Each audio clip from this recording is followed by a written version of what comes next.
镜头换来看台中公园中半暝有一个姓刘的查甫人，因为在拍电动的时阵去互网友呛声，转去互因逆到，招对方要出来瞧。不过这个人却是举刀啊，伫咧街路人，佮甲无辜的过路人虐，警方就随口将他抓起来，加在拢无人着伤。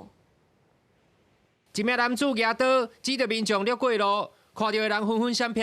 台中市中区台中公园附近，公园路甲市府路口，8月31号半暝11点半左右，一名28岁刘姓男子伫咧路的举刀挥舞，远警得到消息，马上到现场围捕。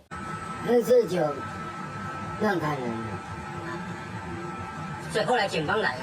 对，会惊讶，有点怕，人身安全嘛，对不对？我们当老百姓的话，听到这个当然怕，什么拿刀砍人呢？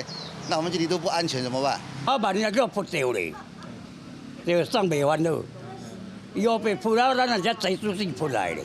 附近的店家甲民众拢表示烦恼人身安全。警方是强调，老嫌因为伫咧网络游戏当中去互网友呛声心生不满，所以小招伫咧半暝来到台中公园谈判。伊手举着叉刀到现场，以询问过路人是毋是网友，引起大家惊吓。加在警方得到消息，及时到现场逮捕。刘贤表示，因于网络游戏中遭网友呛虾，心生不满，遂持柴刀至案发地，一一询问路人是否为呛虾网友。刘贤见警方赶赴现场，奔跑逃离现场，随即遭警方查获，并于附近寻获丢弃柴刀1把。关警伫咧案发地点附近，找到老男临时弹现杀的叉刀，现场是无人受伤。专案以涉犯刑法第151条恐吓公众罪，移送台中地检署侦办，恐面临2年以下有期徒刑。记者台中报道。